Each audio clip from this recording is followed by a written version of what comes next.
नमस्कार, ABC channel में आपका स्वागत है। मैं हूं सचिन श्रीवास्तव और आप मेरे साथ देखेंगे आजमगढ़ से जुड़ी खबरें। खबर के प्रायोजक हैं दुनिया का मशहूर रेस्टोरेंट मोती महल, अब आपके शहर आजमगढ़ में।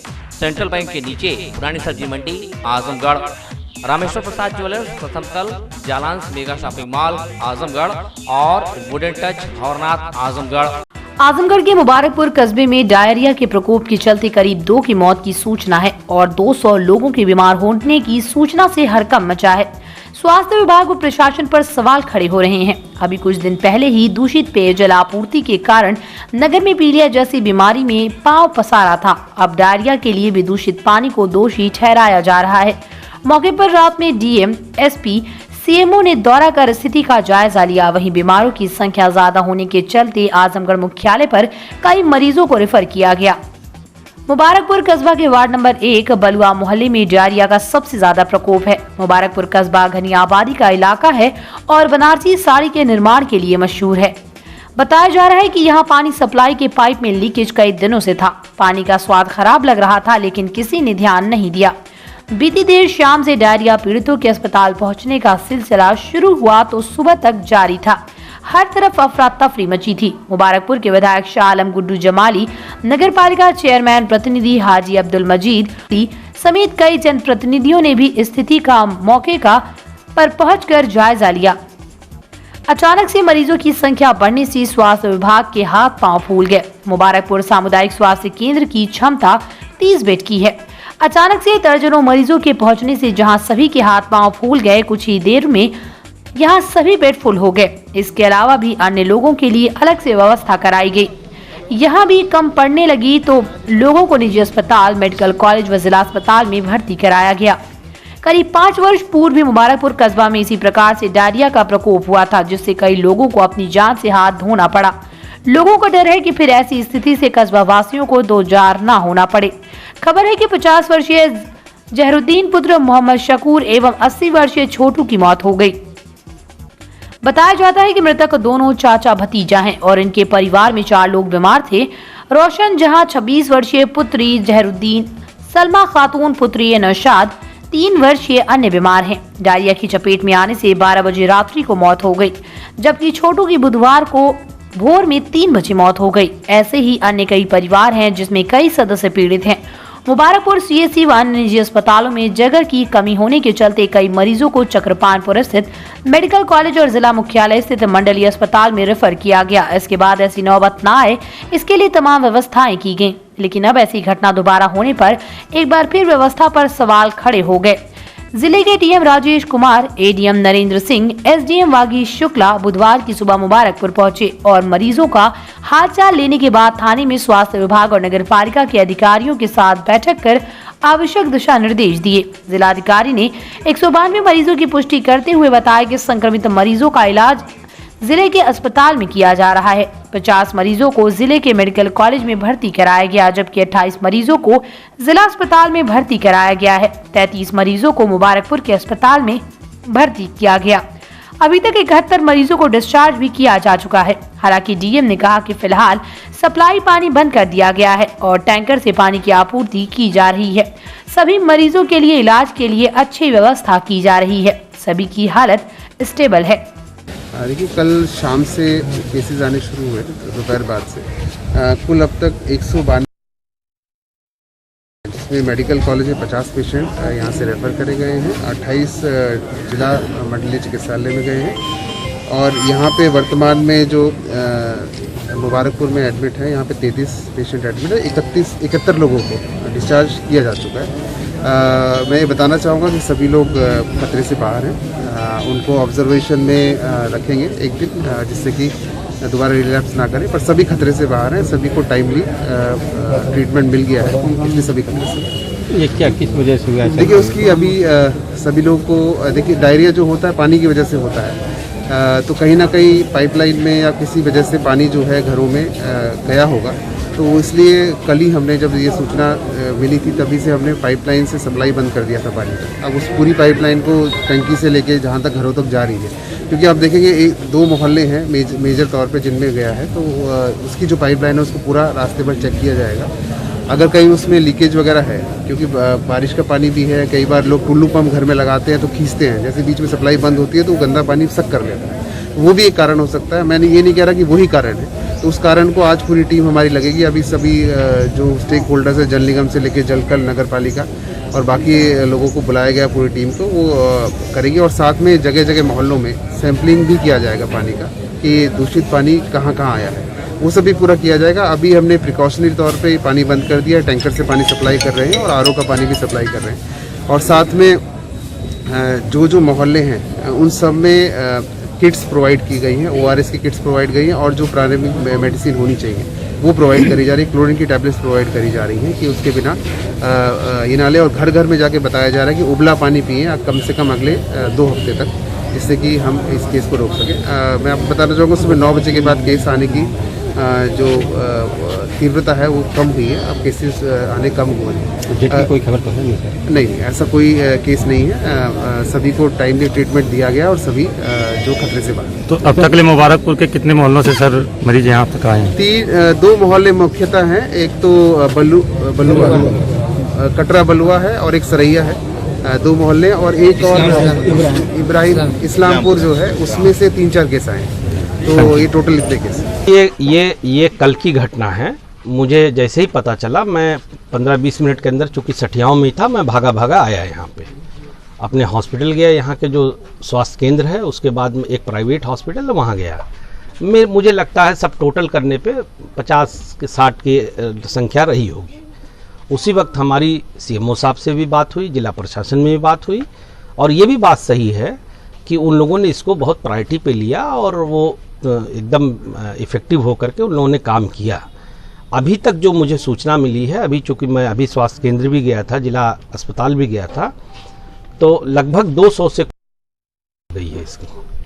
और कैजुअलिटी के बारे में जो अभी मुझे बताया गया है कि 2 लोग, ये जो अभी हम जहाँ से आ रहे हैं, ये 2 डेथ हुई है, ऐसा बताया जा रहा है। किस तरह का प्रयास जैसे किया जा रहा है आप लोगों की तरफ से?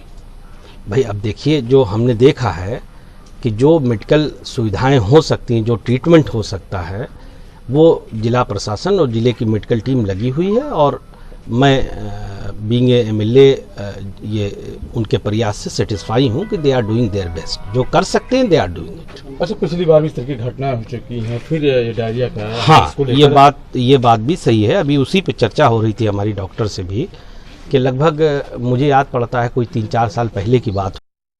एक बार कस्बे में ये बात आई थी कि कुछ मोहल्लों में ये फैली थी बीमारी, कि कुछ पाइप्स वगैरह में कहीं होल है या गल गई हैं और उसमें वो पानी चला जाता है नाले का, तो वहाँ पे शायद रिप्लेसमेंट हुआ था, उसके बाद ठीक हुआ था। कल भी मुझे लगभग 8-10 लोगों ने ये बात कही है कि कहीं कहीं पाइप की समस्या। वही मैं इन लोगों को कह रहा था कि जहाँ जहाँ इस तरह के पॉइंट्स हैं वो आप बना के नगर पालिका में बताओ, हमको भी बताओ। हम भी जिला प्रशासन से, DM साहब से रिक्वेस्ट करेंगे भाई इसको दिखवा लें और उसको कराएं। क्या लगता है लापरवाही कहीं कहीं ये नगर पालिका परिषद की रही इसमें? अब अगर ऐसा है तो बिल्कुल है, इसमें कहने में कोई आपत्ति नहीं है। अगर ऐसा है, चूँकि देखिए हम सच्चाई के आधार पे बात करते हैं, ऐसा मुझे बताया गया, मैंने देखा नहीं, आई एम नॉट श्योर कि ये सही है या गलत है। लेकिन अगर ये बात है कि नाले का पानी उसमें जा रहा हो, लोग पी रहे हैं, तो ऑफकोर्स ये लापरवाही है। और ये बीमारी जो डायरिया की शिकायत है, तो मतलब कम से कम अपने मुबारकपुर के कुछ नहीं तो 165-70 आदमी लोग, और हमारे पिताजी का देहांत हो गया, हमारे दादा का कल देहांत हो गया, दवा इलाज सब हुआ घर में, बाकी कोई लाभ ही नहीं हुआ। जब दवाई बीच फैली तो क्या फ़ायदा होगा। और ये अपने मुबारकपुर सब शहर में बहुत काफ़ी है, अमीलो हो गया, सरैया हो गया, बलुआ हो गया, यहाँ सबसे ज़्यादा काफ़ी लोग बीमार थे हैं। इससे पहले भी कई बार फैल चुका है, क्या कहना चाहोगे जिला प्रशासन को लेकर? जिला प्रशासन के लिए क्या कहें, जो कर रहे हैं अच्छा कर रहे हैं, उनकी मर्जी भाई। गरीब लोगों का सहायता करना चाहिए, जी घर घर आने चेक करना चाहिए। हमारा तो यही सोच बनता है, हमको यही हक बनता है कहने के लिए।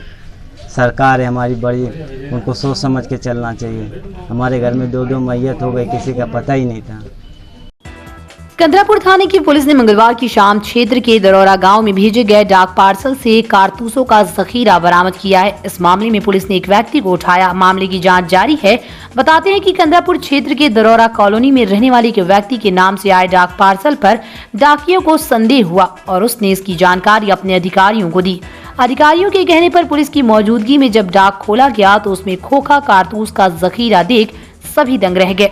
बताते हैं कि पार्सल में 370 से ज्यादा खोखा कारतूस बरामद किए गए हैं। इसकी जानकारी पाकर जिले के आला अधिकारी भी मौके पर पहुंच गए। पुलिस ने एक व्यक्ति को पूछताछ के लिए हिरासत में लिया है। घटना को लेकर क्षेत्र में हलचल मची हुई है। पुलिस अधीक्षक सुधीर कुमार सिंह ने बताया कि ये पैकेट छत्तीसगढ़ अथवा बिहार से आया है, जिसकी जाँच की जा रही है। कहां से और क्यों भेजा गया, इसकी जांच की जा रही है।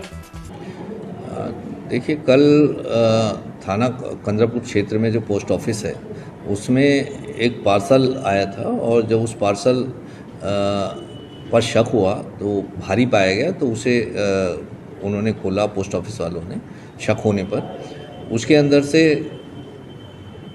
370 से ऊपर कारतूस के खोखे, लाइव कारतूस नहीं थे, जो खोखा कारतूस होता है वो बरामद हुआ और पुलिस ने उसमें इन्वेस्टिगेशन करना, जो इंक्वायरी है वो शुरू कर दी है। ये जो एक डिस्ट्रिक्ट है उसमें डिस्ट्रिक्ट क्लियर नहीं है कहाँ का है, या तो बिहार का है छत्तीसगढ़ का है। वहाँ से ये उस पर एड्रेस जो लिखा है प्रेषक का वो लिखा है और यहाँ भवननाथ मंदिर के पास एक व्यक्ति का एड्रेस है जिसे उसे पार्सल को भेजा जाना दर्शाया गया है। जिसके पास पार्सल का भेजा जाना दर्शाया गया है उसने जिस भेजने वाला आदमी है उससे जानना और किस तरह का संबंध होना मना किया है।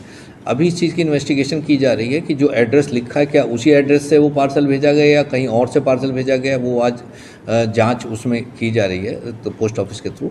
और ये क्या कभी इस तरह का पार्सल, भारी पार्सल, पूरी जांच के बाद ही पता चल पाएगा कि ये इसके पीछे कौन था और किसने ये भेजा था। सर, कहीं कहीं चुनाव में भी इस्तेमाल होने के लिए, देखिए, खोखा कारतूस है तो इसका तो कोई उपयोग हो नहीं सकता। अगर जिंदा कारतूस होता तो उसका उपयोग भी हो जाता। खोखा कारतूस का तो कोई उपयोग नहीं होता क्योंकि चलता ही नहीं। खोखा कारतूस से चलने के बाद का जो खोखा बचा रहता है वो रहता है। तो सारी चीज़ों को देखना, मेन बात तो ये है कि ये कहाँ से भेजा गया और क्यों भेजा गया, इस चीज़ की तहकीकात की जा रही है और जब ये चीज़ क्लियर हो जाएगी तब आपको बताएंगे। किसी ने ठीक ही कहा है, पुत्र कुपुत्र भले ही हो जाए लेकिन माता कभी कुमाता नहीं होती। और शायद इसलिए हमारी संस्कृति में माँ को भगवान से भी ऊंचा दर्जा दिया गया। जीवित पुत्र का व्रत भी उन्हीं में से एक है जो माँ की उसी महानता, त्याग, तपस्या, ममत्व और प्रेम की भावना को बखूबी दर्शाया करता है। अपने पुत्र के दीर्घायु होने और उन्हें हर संकटों से बचाने के लिए उनके कदम तेजी से बढ़ते हुए आप देख रहे हैं। व्रत के निमित्त ही इन माताओं ने कठोर व्रत रखा है। अपनी कोख से जन्म देने वाले अपने चिराग को रोग शोक से बचाने के लिए ही इन्होंने निराजल रहते हुए व्रत रखा। बहरहाल व्रत के निमित्त महिलाओं ने घोड़ में पूजा अर्चना की, व्रत की कथा सुन भगवान को भोग लगाया और अपने पुत्र की दीर्घायु होने की कामना की। गौरतलब है कि आश्विन मास में कृष्ण पक्ष की अष्टमी की तिथि को जीवित पुत्र का व्रत रखा जाता है। इस व्रत को करने से पुत्र शोक नहीं होता। ये महिलाएं पुत्र की लंबी उम्र के लिए निराजल व्रत रखती हैं और यहाँ घाट पे इकट्ठा होती हैं और जितने भी अपने रीति रिवाज है उससे उनको मनाती हैं। क्या कहना चाहते हैं? इस बार बहुत ज़्यादा दुर्व्यवस्था है यहाँ पे। चेयरमैन ने कोई भी व्यवस्था नहीं किया है। तमाम गंदगी की सब घाट की व्यवस्था नहीं चाहिए, ना ये तालाब भी साफ़ सुथरा नहीं है और किनारे तमाम कीचड़ उचड़ लगे हैं, कहीं भी साफ़ सफाई कुछ भी इस बार नहीं है। तो चेयरमैन से आप कहे थे कुछ दिनों पहले जब जानते हैं? ये चेयरमैन जीयनपुर के हैं, सबके चेयरमैन हैं और ये खुद उनको समझ चाहिए इसकी साफ़ सफाई के लिए, उसमें कहने की क्या ज़रूरत है। मंडलायुक्त विजय विश्वास पंत ने समस्त कार्यदायी संस्थाओं को निर्देशित किया है कि उनके द्वारा जितनी परियोजनाओं को पूरा करने का माहवार लक्ष्य रखा गया है उन परियोजनाओं को उसी माह में पूरा करना सुनिश्चित करें। उन्होंने स्पष्ट किया कि उसी माह, चूंकि माह दिसंबर तक प्रत्येक माह में पूर्ण किए जाने वाले कार्यों का लक्ष्य स्वयं कार्यदायी विभागों द्वारा निर्धारित किया गया है, इसलिए यदि लक्ष्य के सापेक्ष परियोजनाओं को पूरा नहीं किया जाता तो उसके लिए कोई तर्क नहीं सुना जाएगा। बल्कि संबंधित के विरुद्ध कार्रवाई की जाएगी। मंडलायुक्त श्री पंत ने अपने कार्यालय सभागार में मंगलवार को देर शाम मंडल के जनपदों में 50 लाख एवं उससे अधिक लागत के निर्माण कार्यों के साथ ही 50 करोड़ से अधिक लागत के निर्माणाधीन परियोजना की समीक्षा कर रहे थे। इस दौरान उन्होंने कार्यदायी संस्था UPRR NSS निर्माण खंड 2 एवं C&DS के स्तर पर गत कई माह से कोई प्रगति नहीं मिलने पर नाराजगी व्यक्त करते हुए पूर्व में प्रेषित पत्र के परिप्रेक्ष्य में पुनः शासन को अवगत कराने हेतु उपनिदेशक अर्थ एवं संख्या को निर्देश दिया। मंडलायुक्त विजय विश्वास पंत द्वारा पूर्व में दिए गए निर्देश के क्रम में कार्यदायी विभागों द्वारा चालू माह से दिसंबर तक प्रत्येक माह में पूर्ण कराए जाने वाले भवन निर्माण एवं सड़क निर्माण की समीक्षा में स्पष्ट हुआ कि भवन निर्माण कार्य की आजमगढ़ में 159, मऊ में 80 एवं बलिया में 139 परियोजनाएं स्वीकृत हैं, जिसमें सापेक्ष इस माह में आजमगढ़ में 16, मऊ में 6 एवं बलिया में 4, माह अक्टूबर में आजमगढ़ में 22, मऊ में 4 एवं बलिया में 13, माह नवंबर में आजमगढ़ में 3, मऊ में 11 एवं बलिया में 7 तथा दिसंबर में आजमगढ़ में 44, मऊ में 15 एवं बलिया में 14 परियोजनाओं को पूर्ण कराए जाने का लक्ष्य निर्धारित किया गया है। सड़क निर्माण कार्यों से संबंधित लोक निर्माण विभाग की आजमगढ़ में 12, मऊ में 21 एवं बलिया में 31 परियोजनाओं तथा ग्रामीण अभियंत्रण विभाग की आजमगढ़ में 23, मऊ में 3 एवं बलिया में 11 परियोजनाएं स्वीकृत हैं। लोक निर्माण विभाग द्वारा सितंबर में मऊ में 1, बलिया में 2 सड़क निर्माण का कार्य पूरा किया जाना है। इसी प्रकार अक्टूबर में आजमगढ़ में एवं मऊ में 2 कार्य, नवंबर में आजमगढ़ में 1, मऊ में 3 तथा दिसंबर में आजमगढ़, मऊ एवं बलिया में क्रमशः 3, 6 एवं 19 सड़क निर्माण कार्य पूर्ण कराए जाने का लक्ष्य निर्धारित किया गया है। इसी प्रकार ग्रामीण अभियंत्रण विभाग द्वारा स्वीकृत परियोजनाओं के सापेक्ष सितंबर में आजमगढ़ में 19 एवं मऊ में 1, अक्टूबर में आजमगढ़ में 3 तथा दिसंबर में आजमगढ़, मऊ एवं बलिया में क्रमशः 1, 2 एवं 11 परियोजनाओं को पूर्ण किया जाना लक्षित है, जबकि माह नवंबर के लिए कोई लक्ष्य निर्धारित नहीं है। इस प्रकार लोक निर्माण विभाग द्वारा माह दिसंबर तक आजमगढ़ में कुल 6, मऊ में 12 एवं बलिया में 21 तथा ग्रामीण अभियंत्रण विभाग द्वारा इन जनपदों में क्रमशः 23, 3 एवं 11 सड़कों संबंधित परियोजनाओं को पूर्ण कराए जाने का लक्ष्य निर्धारित किया गया।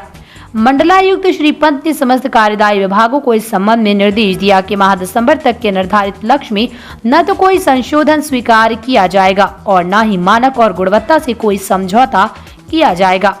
उन्होंने NHAI के कार्यों की समीक्षा के दौरान कहा कि बलिया सड़क मार्ग पर जगह जगह सड़कें खोदकर काफी असमतल करके छोड़ दी गई, जिससे आवागमन में काफी दुश्वारियां हो रही हैं तथा प्रायः दुर्घटना की संभावना बनी रहती है। उन्होंने संबंधित परियोजना अधिकारी को तत्काल सड़क समतल करने का निर्देश दिया तथा आगाह किया कि यदि सड़क खराब होने के कारण कोई दुर्घटना होती है तो NHAI के विरुद्ध मुकदमा दर्ज कराया जाएगा। इसी प्रकार उन्होंने आजमगढ़ वाराणसी मार्ग को भी तत्काल ठीक कराने हेतु लोक निर्माण विभाग एवं NHAI को निर्देशित किया। इस अवसर पर संयुक्त विकास आयुक्त PN वर्मा, उप निदेशक अर्थ एवं संख्या तौकीर हुसैन, मुख्य अभियंता लोनीवी AK मणि, मुख्य अभियंता विद्युत अनूप कुमार, अधीक्षण अभियंता ग्रामीण अभियंत्रण VK सिंह गौर, उप निदेशक समाज कल्याण सुरेश चंद, मंडलीय अर्थ एवं संख्या डॉक्टर नीरज श्रीवास्तव सहित अन्य संबंधित अधिकारी उपस्थित थे।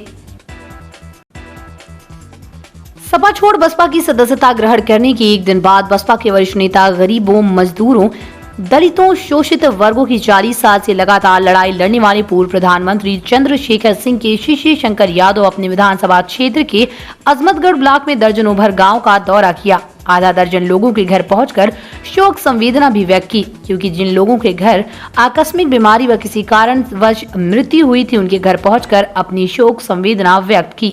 शंकर यादव बहुजन समाज पार्टी की नीतियों को व पूर्व में BSP सरकार के किए हुए कार्यों को जन जन तक पहुंचाने का कार्य कर रहे हैं।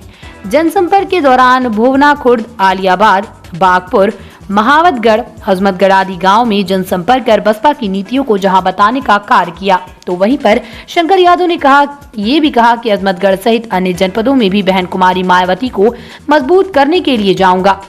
अपने समाज के साथ साथ अन्य समाज को जोड़ लूंगा। 2022 में बहन कुमारी मायावती को 5वीं बार मुख्यमंत्री बनाने का कार्य करूंगा। इस मौके पर भूतपूर्व सैनिक त्रिलोकी यादव, अनिल कुमार मौर्य, अंगद यादव, विजय प्रताप यादव, बसपा कार्यकर्ता दिनेश यादव, विजय कुमार, शारदा प्रसाद, लालचंद आदि लोग मौजूद रहे।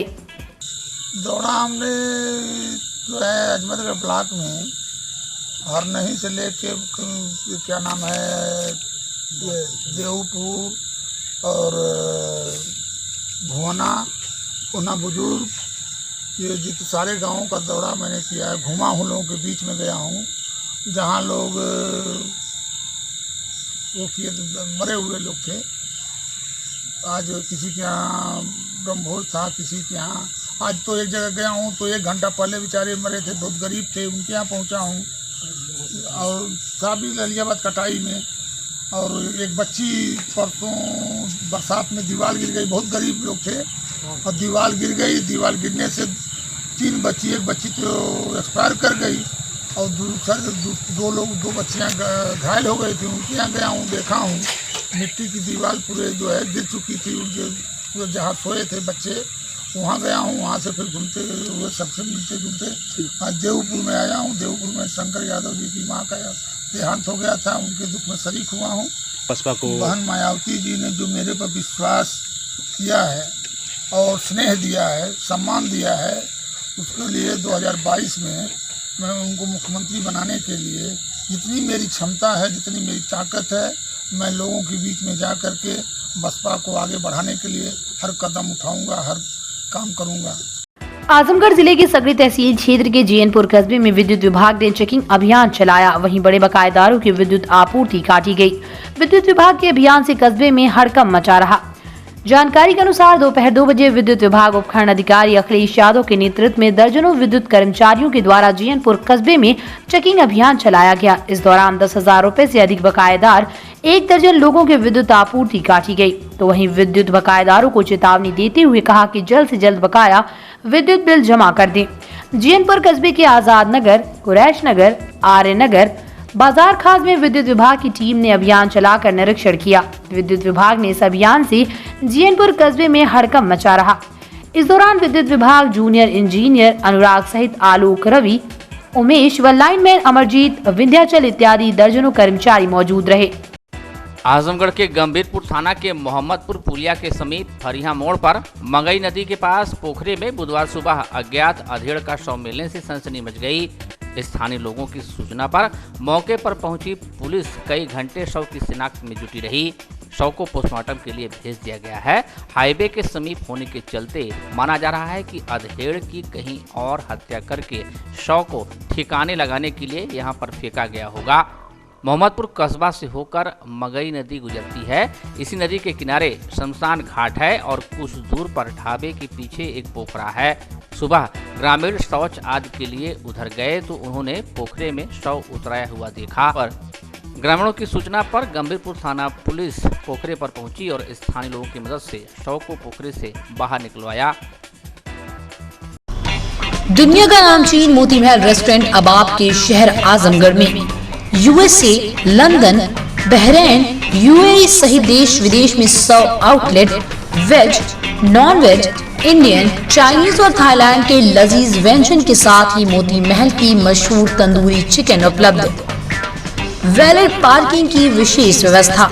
आपको वेज है पसंद या आप नॉन वेज के शौकीन हैं, दोनों जरूरतों को पूरा करेगा Moti Mahal restaurant. Central bank के नीचे चौक रोड, पुरानी सब्जी मंडी, आजमगढ़।